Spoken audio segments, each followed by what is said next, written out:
Les groupes qui m'ont influencé, il y en a eu beaucoup, mais il y en a eu quelques-uns qui m'ont vraiment forgé, qui m'ont vraiment construit. Dans la plupart des groupes que je vais vous parler, il y a certains membres qui ont fait des carrières solo, etc. Mais bon, ça, je vais pas du tout en parler, je vais vraiment me concentrer sur le groupe. Alors, est-ce qu'il faut vraiment en parler? Big Japan, la base, la déchéance, le commencement, l'histoire de ma vie, la création du visual rock. Avant même d'écouter les CD, j'avais d'abord j'avais d'abord regardé les lives et donc j'ai pris tout le choc dans la gueule comme ça d'un coup. Donc j'ai déjà expliqué, hein, c'était le fameux live au Tokyo Dome en 1992 et direct derrière j'avais découvert le live en 1996, le Dahlia Tour. Alors là, la claque. Pour moi, la période 95-87, c'était la meilleure période du Japan. Même si l'âge d'or du groupe, c'était vraiment pendant la période Jalousie. Et moi, j'adorais la période Dahlia, quoi. Franchement, en plus, Dahlia, c'est un de mes morceaux préférés. Ce morceau, il est dingue. Il est d'une puissance, mais laisse tomber. Genre, dès la première seconde, ça t'annonce direct la couleur, et tu sais que tu vas en prendre plein la gueule.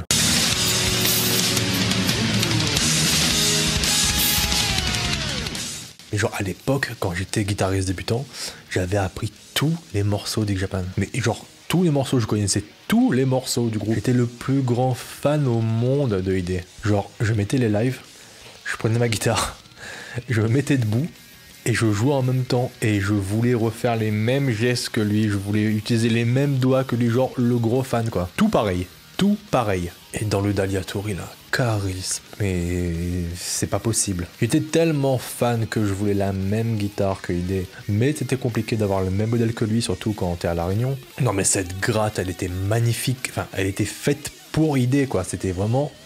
Genre on dirait que le mec qui a fabriqué ce modèle a dit putain, il va y avoir un petit japonais là, on lui fait cette gratte, c'est pour lui, c'est pour lui. Enfin voilà quoi, c'était vraiment le groupe, et c'est toujours le groupe qui a illuminé mes choix et ma vie, et qui a fait de moi ce que je suis aujourd'hui. Et on en parle du morceau Art of Life, qui dure 30 minutes. Enfin, quand je dis un morceau, c'est pas un morceau, c'est un chef-d'œuvre. Non mais qui peut prétendre faire ça aussi bien dans le monde? Non mais t'écoutes le truc, mais tu voyages, tu hallucines. Non mais c'est une prouesse musicale de malade, c'est...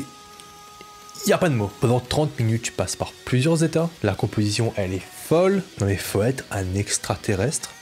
Faut clairement être un extraterrestre pour composer ça.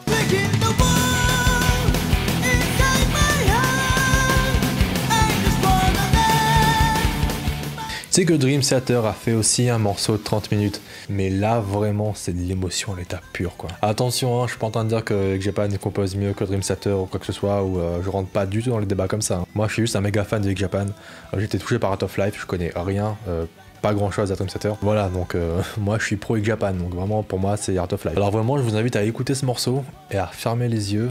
Et vous allez décoller, mais direct. Vraiment à l'époque, je jouais ce morceau mais plusieurs fois par jour. Et mais je partais en transe quoi. Ah, Lunacy. Si je devais mettre un groupe juste derrière X Japan, c'est clairement Lunacy. Sugizo, c'est sûrement le guitariste qui m'a le plus influencé, même plus qu'il est, et il continue à m'influencer aujourd'hui. Alors lui, c'est pas compliqué. Le mec te sort un solo, t'as l'impression qu'il va déchirer le ciel avec quoi.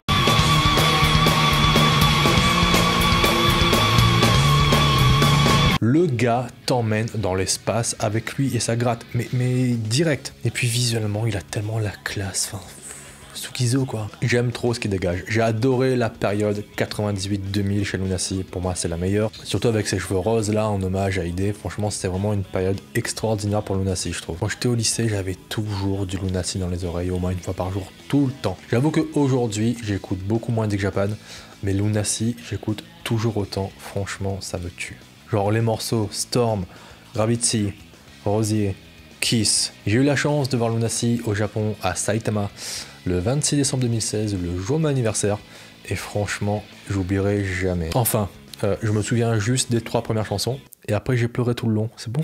Non mais j'arrivais pas à croire que j'étais là. Enfin, c'était ouf. J'ai grandi à 24 000 km du Japon. Et je les voyais toujours en vidéo et je les écoutais tous les jours. Et là, ils étaient juste là, devant moi, là, juste là. Je me rappelle à la fin du live, le public sort, tout le monde sort. Et moi, je suis resté assis dans le public pendant 30 minutes. Tout le monde est en train d'évacuer la salle. Et il y avait le staff qui me dit excusez-moi, faut partir là. Et moi, j'ai dit non, je sors pas là, je bouge pas. Et les Japonais, tu sais, ils sont vraiment très respectueux, très calmes, très gentils. Ils vont pas te prendre et te jeter et tout, ils vont te dire non mais s'il vous plaît, ils vont répéter au moins 20 000 fois s'il faut, tu vois. Non mais s'il vous plaît, faut partir, etc. Moi je suis là, non, je bouge pas, non je bouge pas. Je ne partirai pas. Finalement, vraiment au bout de 20-30 minutes, sans exagérer, je finis par sortir. J'ai les étoiles plein les yeux. Je me mets à marcher un peu partout dans le quartier là, Saitama. Et tous les restaurants et toute la ville, il y avait du Lunacy partout. Enfin, c'était vraiment un événement. Et c'était vraiment magique. L'Arc-en-Ciel avec la voix incontournable du chanteur Hyde. L'Arc-en-Ciel, c'est le 3e groupe que j'ai découvert après X-Japan et Lunacy.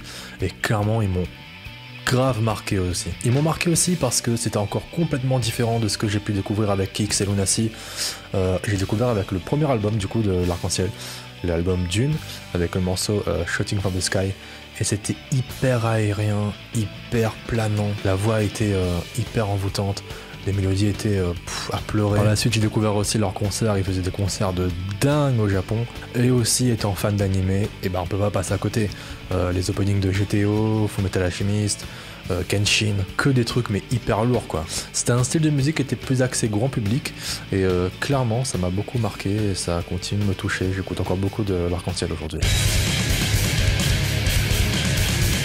Ensuite, Diren Grey. J'ai découvert Diren Grey avec l'album Vulgar, il me semble. Et là, pareil, c'est encore différent de tout ce que j'avais pu écouter jusqu'à présent. C'était beaucoup plus agressif, beaucoup plus violent, beaucoup plus sombre. Et j'aimais aussi beaucoup l'univers du groupe et j'aimais ce qui dégageait. La meilleure période Diren Grey pour moi, c'est la période 2000-2003. Ensuite, après l'album Vulgar, ils sont partis dans un délire beaucoup plus sombre, beaucoup plus métal.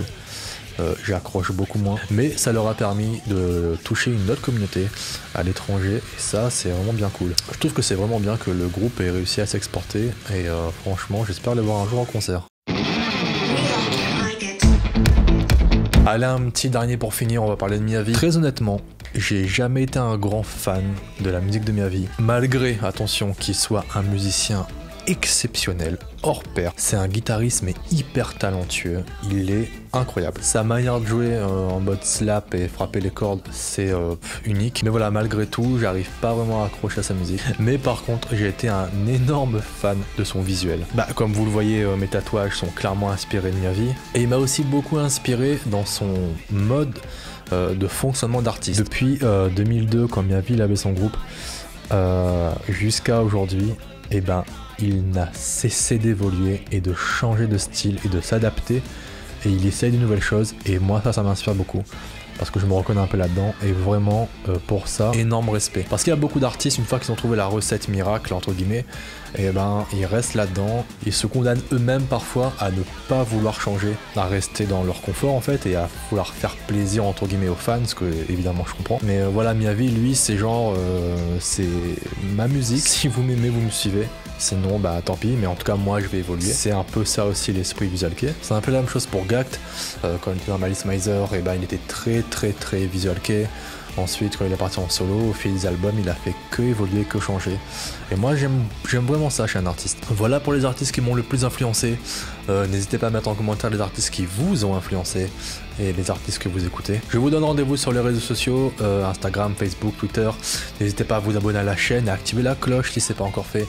Et puis voilà, je vous dis rendez-vous dans une prochaine vidéo pour de prochaines musiques. Et je vous dis à très bientôt.